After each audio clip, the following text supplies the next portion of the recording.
11 dewa tewas, tapi Ninghui belum bisa napas karena sekarang yang ngejar dia monster penjaga hutan raksasa. Dan sialnya asisten Lening udah tahu posisinya. Hai, balik lagi bersama Nagakala. Gimana kabar kalian hari ini? Semoga dalam keadaan baik-baik saja ya. Jadi kali ini Mimin bakal lanjutin alur donghua yang lagi viral banget, yaitu I Got Died Ascendant episode 3. Langsung aja kita gas ke alur ceritanya. Setelah Su Ying nyindir Lening, hewan peliharaan klan Nuwo, wajah Lening langsung merah padam. Lening, kurang ajar, beraninya kau menghina klan Zuo. Tongkat hakim di tangannya meledak. Tanpa kata-kata lagi, Lening meluncur. Kecepatannya bikin tanah retak. Dalam sekejap dia udah di depan Su Ying. Satu hantaman, Su Ying terpental 50 meter nembus 3 pohon besar. Tubuhnya penuh luka, tapi mata merah iblisnya makin nyala. Lening berkata, menyerahlah atas nama hukum langit. Di tangannya muncul segel rotan penjaga langit, di mana jurus itu bisa mengendalikan tumbuhan di sekitarnya dengan kekuatan pikiran. Pada saat itu beberapa akar langsung menuju dan menjerat tubuh Su Ying. 你今天将见到，可谓是天生是聘神魔师，这才是我人。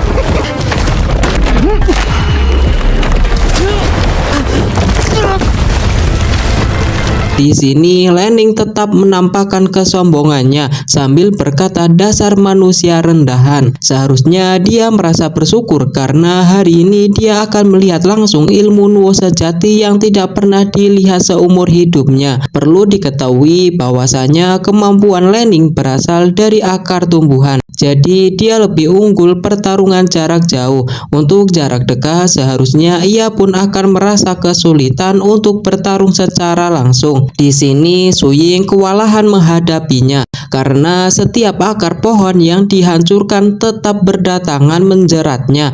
Ditambah segel rotan penjaga langit yang membuat dia tidak bisa bergerak. Sementara itu Niu si siluman ular tidak bisa membantu dalam pertarungan itu. Apalagi dia sudah menduga kalau Su Ying akan meninggoy sebab dia bukan tandingan Master Nuwo. Namun tiba-tiba aura hitam meledak dari tubuh Su Ying. Ototnya mengembang, tulangnya berbunyi. Tinju sapi berkekuatan gajah tingkat 3. Segel penjara langit berhasil dihancurkan Su Ying. Justru ia berterima kasih kepada Lening karena tanpa sadar sudah memberikan nasihat penting soal elemen yang dia miliki, yaitu elemen kayu. Elemen kayu sudah jelas lemah di hadapan elemen api, dan kebetulan Su Ying menguasai elemen api. Oleh karena itu dia langsung menggabungkan teknik pemandu matahari besar dengan tinju iblis sapi berkekuatan gajah. Unsur punya unsur, ternyata teknik itu bukan dua hal yang berbeda, melainkan satu kesatuan yang disebut teknik penempaan tubuh matahari raya. Su Ying tidak lupa memprovokasi Lening dengan menyindir bahwa ilmu Nuwo yang dimiliki Lening pasti bukan yang asli, karena kalau ilmu asli mungkin tidak mudah dihancurkannya. Menurut Su Ying, Lening hanyalah sekedar budak klan Nuwo karena keluarga itu jelas tidak pernah benar-benar mewariskan ilmu Nuwo dan teknik Nuwo yang asli kepadanya. Sindiran itu benar-benar sukses membuat Lening terpancing emosi. Di momen itulah giliran Su Ying menyerangnya. Kali ini dengan jarak dekat. Yang benar saja serangan dari Su Ying bikin Lening terpental beberapa kali. Disitulah Su Ying sambil memprovokasi diejek sebagai budak klan Nuwo yang baru saja menyandang gelar Master Nuwo, tapi dah bersikap sok kuasa. Lening yang merasa dirugikan dalam pertarungan jarak dekat, akhirnya dia mencoba lari ke arah hutan. Dia berharap bisa lebih leluasa di antara pepohonan yang rapat. Akan tetapi rencana itu langsung berantakan ketika Niu Nuangki menggigit lehernya dari belakang.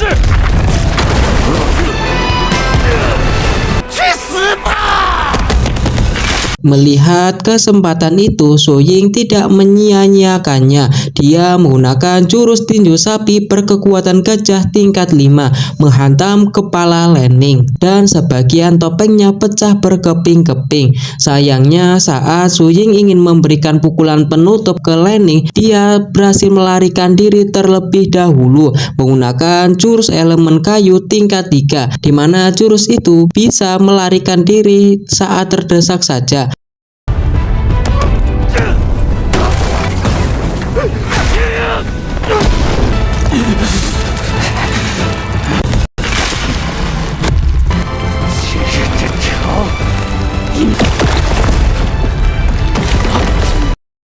Tak lama setelah itu terdengar suara Lan Ning bahwa pasukan klan Luo sebentar lagi tiba di lokasi. Jika mereka masih diam di sini, justru Su Ying sendirilah yang terancam bahaya. Kemudian keduanya pun segera pergi dari tempat itu. Di tengah perlarian, Su Ying berterima kasih kepada Niu Nuangqi. Niu Nuangqi menjawab santai bahwa mereka sudah berteman, jadi tidak mungkin dia meninggalkan temannya begitu saja di tengah pertarungan. Meskipun tadi Niu sempat kepikiran untuk kabur duluan. Di perjalanan, Niu bertanya ke Su Ying bahwa Su Ying itu manusia atau siluman. Su Ying menjawab tegas bahwa dia itu manusia, tapi Niu Nuangqi tidak percaya karena belum pernah terdengar ada manusia yang bisa menguasai teknik siluman secepat itu. Mendengar itu membuat Su Ying berpikir-pikir, jangan-jangan inilah alasan sebenarnya klan Luo mengejarnya dan ingin menangkapnya hidup-hidup, karena menurut mereka bahwa dirinya adalah manusia setengah siluman. Tapi di sini Su Ying tetap meyakinkan dirinya sendiri jika dirinya adalah manusia biasa yang murni dari penduduk desa klan Jian. 是人妖，走，阴谋结下了，肯定是人。我是许家平。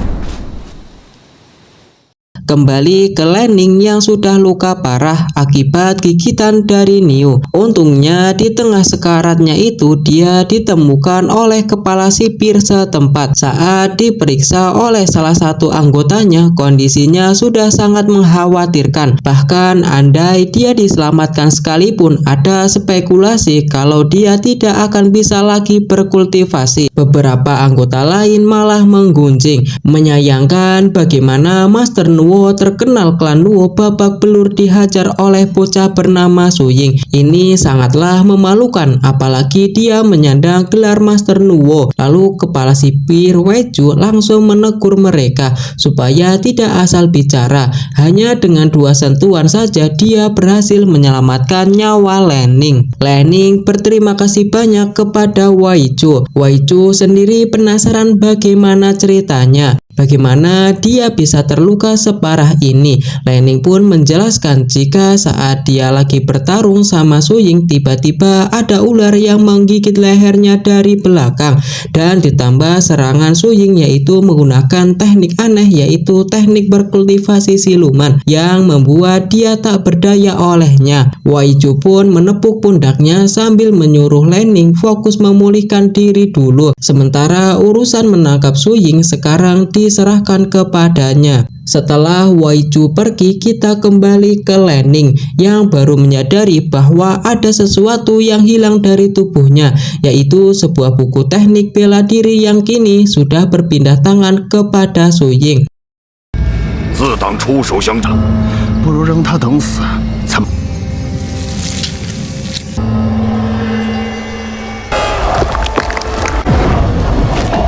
崔野夫打成这样，魏楚大人，救命之人，丁老弟，你走。走了，只有背后偷袭。同为周家卖命的挪师上，请拿血印一试。Kembali kepada Su Ying yang lagi mempelajari teknik dari buku yang dia dapatkan dari pertarungan melawan Lan Ning tadi. Setelah dia baca, Su Ying baru menyadari bahwa buku ini adalah teknik pemulihan energi. Menariknya, buku ini adalah salah satunya buku yang dia baca yang sama sekali tidak mengandung unsur-unsur teknik siluman. Su Ying menduga jika ini adalah teknik rahasia klan Luo untuk berkultivasi. Akan tetapi menurut Niu Nuangqi anggapannya itu keliru karena klan Luo tidak pernah mengizinkan siapapun membawa keluar buku teknik bela diri mereka. Jadi kemungkinan besar Lan Ning menyalin buku itu secara diam-diam tanpa ketahuan. Su Ying tidak terlalu mikir tentang asal-usulnya. Yang penting sekarang buku ini sudah di tangannya. Saat membaca beberapa halaman isi buku, Su Ying baru menyadari betul betapa mengerikannya ilmu bela diri milik klan Luo. Su Ying bahkan berpikir kalau tinju sapi berkekuatan gajah bisa ditingkatkan sampai tingkat ke-6. Dia tidak perlu takut lagi menghadapi Lan Ning. Sebagai bentuk terima kasih kepada Niu Nuangqi, dia berniat mengajarkan teknik tinju sapi berkekuatan gajah sampai ke tingkat 5. Su Ying pun langsung mencontohkan beberapa gerakan, tapi di mata Niu Nuangqi itu terasa berbeda dari isi kitab yang dipelajari leluhurnya. Su Ying menjelaskan sirkulasi energi dari tinju iblis sapi berkekuatan gajah hanyalah pelengkap dari teknik penempuh matahari besar, jadi tidak perlu menjadi patokan utama. Dengan alasan dalam pertarungan sebelumnya Su Ying baru benar-benar menyadari bahwa teknik pemandu matahari besar dan tinju sapi berkekuatan gajah adalah salah satu kesatuan yang tak terpisahkan. Mendengar itu, Niu Nuangqi semakin bingung karena pengetahuan leluhurnya sendiri dia tidak pernah menyadari fakta itu. Yang benar saja saat Niu Nuangqi mengikuti arahan yang diberikan Su Ying, dia merasakan kultivasinya meningkat dengan cepat dan tak perlu waktu lama Niu Nuangqi berhasil menaikkan jurus tinju sapi berkekuatan gajah ke tingkat 5. Di sini Su Ying gak mau kalah dan meningkatkan kekuatan tinju sapi berkekuatan gajah ke tingkat 6. Hasilnya fluktuasi energi yang besar sampai bisa dirasakan langsung oleh Wei Chu dari kejauhan. 修炼到下一种，我领悟出来不难。啊，不对呀！日淬体可以淬炼肉身，炼出。如果突破到第6重，炼成。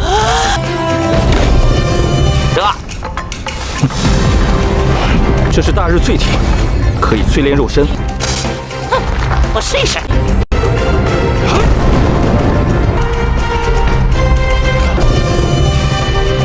Di sisi lain, Dewa Gunung Batu bernama Hou Xifeng juga merasakan energi yang dipancarkan oleh Su Ying. Tanpa lama-lama berpikir, dia langsung menuju sumber fluktuasi energi tersebut. Jika itu benar-benar terjadi, kita akan menyaksikan Su Ying melawan kelompok klan Luo dan dunia roh sekaligus.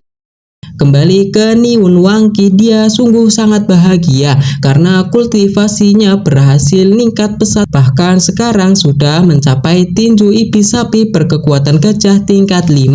Niu Nuangqi berterima kasih kepada Su Ying karena selama hidup ratusan tahun baru kali ini dia bisa mencapai pencapaian seperti ini hanya dengan waktu singkat. Bahkan di seluruh keluarganya dialah salah satu siluman ular yang berhasil mencapai ke tingkat 5. Setelah itu Su Ying memberikan selamat atas pencapaiannya tersebut. Tapi Su Ying langsung mengingatkan saat Niu mencapai tingkat 5 tadi, fluktuasi aliran kekuatannya menghasilkan getaran suara yang memancarkan cahaya yang sangat besar. Sudah pasti ini akan mengejutkan dewa-dewa roh di sekitar gunung sini. Oleh karena itu Su Ying menyuruh Niu segera pergi karena kemungkinan besar dewa-dewa itu sedang ke sini. Ditambah lagi dikejar-kejar klan Luo. Jadi udah pasti pasukan mereka ke tempat ini. Oleh karena itu mau tidak mau kita harus pergi secepat mungkin. Namun tiba-tiba terjadilah gempa aneh di belakang mereka. Setelah diperiksa, keduanya sama-sama terkejut karena ada cahaya hijau pekat yang mulai muncul dari dalam tanah. Mereka langsung menyadari itu adalah sungai roh, jalur khusus dunia roh dan dunia manusia. Yang membuat mereka bingung, sungai roh seharusnya tidak muncul di kota Lingling karena mereka udah beda dimensi. Lalu bagaimana bisa mereka justru ada di sini? Semakin lama sungai roh itu semakin mendekat ke sini. Garis cahaya macam apa itu sebenarnya? Karena Su Ying baru pertama kali melihatnya, dan di sana ada yang mulai bergerak mendekati mereka. Niu Nuangqi menjawab itu adalah kumpulan jiwa gentayangan. Tapi yang bikin Su Ying berpikir-pikir, bagaimana bisa jiwa gentayangan sebanyak itu keluar sekaligus? Jika situasinya terus seperti ini, dunia manusia bisa terancam besar. Sayangnya mereka hanya berdiam dan mengamati fenomena ini, dan yang dikhawatirkan mereka jika gentayangan itu mengenai makhluk hidup bisa menguras energi kehidupan sampai benar-benar mati. Nah, saat roh gentayangan itu mau menangkap mereka, tiba-tiba film pun bersambung. Oke, terima kasih buat kalian semua yang sudah nonton video ini sampai selesai. Jangan lupa like dan subscribe channel Naga Kala ini karena episode selanjutnya bakal lebih gila lagi, dimana Su Ying dan Niu Nuangqi akan menghadapi mereka. Aku Naga Kala pamit undur diri, bye bye.